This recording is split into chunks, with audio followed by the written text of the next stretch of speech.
ब्रह्मा ने सृष्टि के निर्माण का श्री गणेश किया।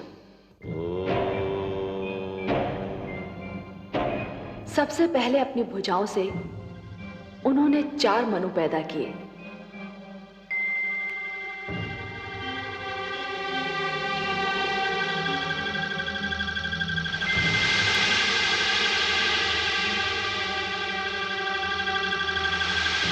और उनसे मानव जाति की उत्पत्ति का भार उठाने को कहा। परंतु शिशु रूप में जन्मे इन संकादिक ऋषियों सनक, सनातन, सनंदन और सनत कुमार में इच्छा का अभाव था। मैं तुम्हें आज्ञा देता हूं, जो कार्य तुम्हें सौंपा है उसे तुम पृथ्वी पर जाकर पूर्ण करो।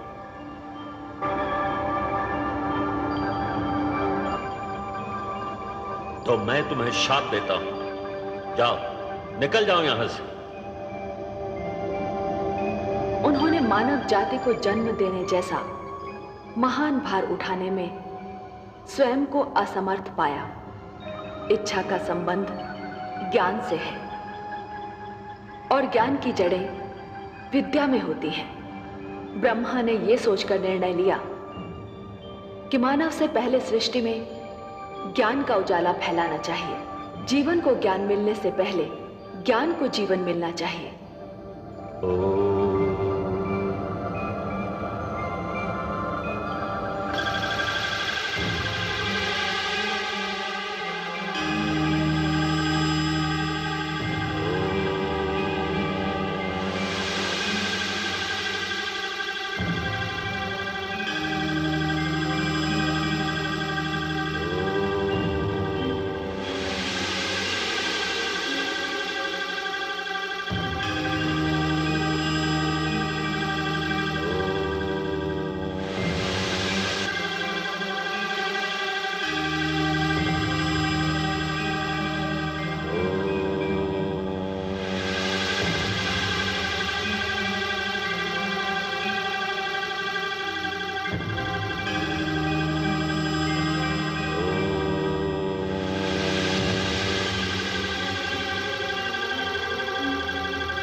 उन्होंने अपने शरीर से 7 आचार्यों को जन्म दिया और उनसे कहा, हे आचार्य जनों,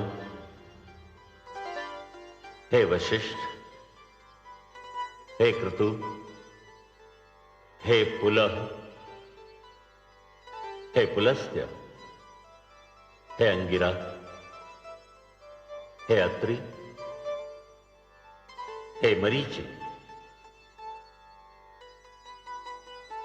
सृष्टि में मानव जीवन का आगमन होने वाला है।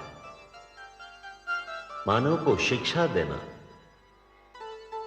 उसके जीवन को दिशा देना आपके जन्म का कारण भी है और उद्देश्य भी। उसके मार्ग में ज्ञान का प्रकाश फैलाएंगे आप। उसे परिवार और गुरुकुल परंपरा के ढंग सिखाएंगे। हे परम पिता, आपकी आज्ञा का पालन। सप्तऋषि के नाम से जाने जाने वाले ये 7 आचार्य आज भी नक्षत्र मंडल में 7 सितारों के झुरमुट का रूप लेकर जीवन का मार्गदर्शन करते दिखाई देते हैं। फिर आया वो क्षण जिसकी सृष्टि सांस थामे राह देख रही थी। रचना क्रिया का सबसे महान क्षण, मानव जीवन के आगमन का सुनहरा पल।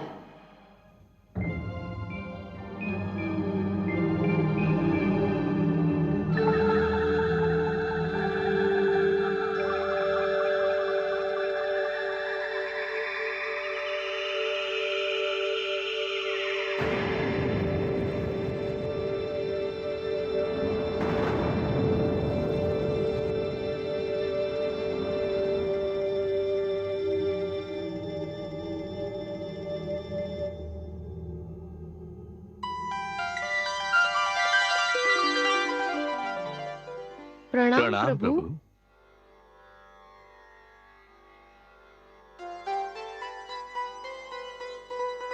हे मनु, हे शतरूपा, आप दोनों मिलकर सृष्टि में मानव जीवन के प्रारंभ की घोषणा है। जीवन रचना की शक्ति अब मैं आप दोनों को प्रदान करता हूं। मनु, आप पुरुष हैं,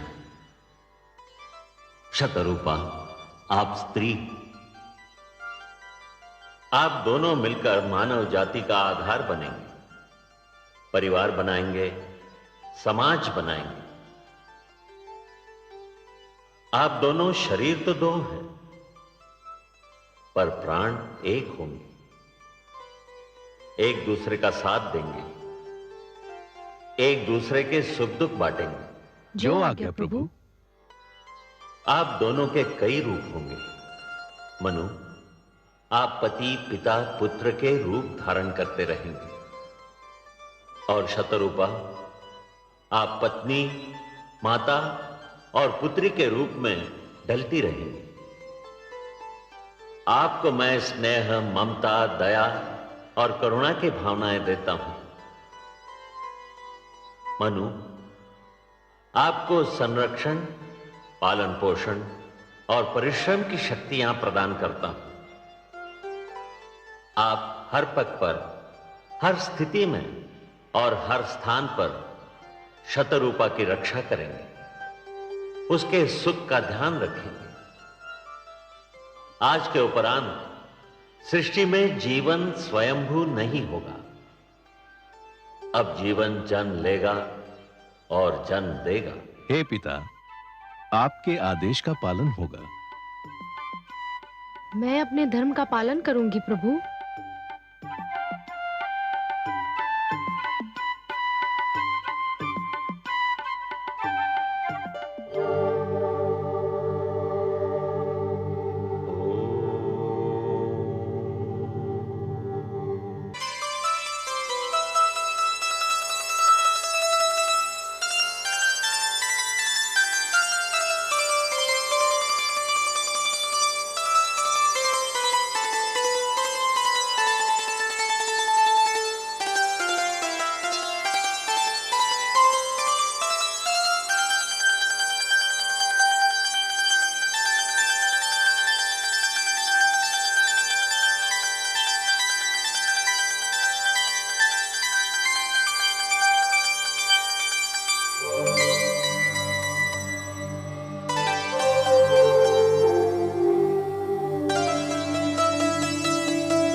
कहाँ चले गए थे आप? आपको पास ना पाकर मैं कितनी घबरा गई थी। क्यों चले गए थे मुझसे दूर?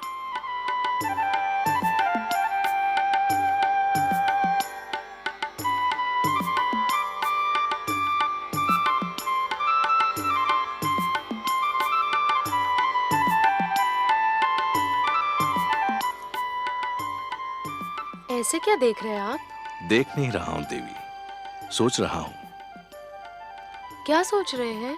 यही कि आपके प्रश्न का उत्तर दूं या ऐसे ही आपको निहारता रहूं, या आपकी मधुर वाणी सुनता रहूं। ऐसी क्या बात है मुझ में और मेरी वाणी में? आपको सामने पाकर मुझे ऐसा लगा जैसे उषा की लालिमा, पुष्प की कोमलता चंद्रमा की शीतलता और झरनों की मधुरता सब एक ही शरीर में ढल गई हों। देवी, मैंने भोर भय पंछियों की चहकार सुनी, मैंने सूर्य की पहली किरण छूने पर कलियों की चटकार सुनी, मैंने सरोवर पर वर्षा की पहली बूंद की झनकार सुनी, परंतु उनमें वो संगीत और स्वर लहरी नहीं मिली जो आपकी वाणी में सुनाई दी। विश्वास नहीं होता कि ये सब क्यों हो रहा है, कैसे हो रहा है। कहीं ये कोई सपना तो नहीं, या स्वयं आप भी कोई सपना तो नहीं? तो मुझे छूकर देखिए, सपने को तो हाथों से छुआ भी नहीं जा सकता।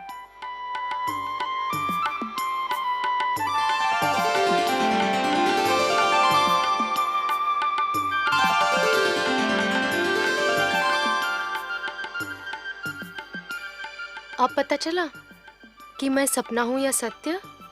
आप सत्य हैं देवी, सृष्टि का सबसे सुंदर सत्य। ब्रह्मा ने मुझे आपके विषय में बहुत सारी बातें बताई थीं, परंतु एक बात नहीं बताई थी जो मैंने अब जान ली है। कौन सी बात? यही कि आप मेरी संगिनी नहीं, मेरी आवश्यकता भी हो। आपने अधूरी बात जानी स्वामी। क्यों? पूरी बात यह है कि हम दोनों एक दूसरे की आवश्यकता है।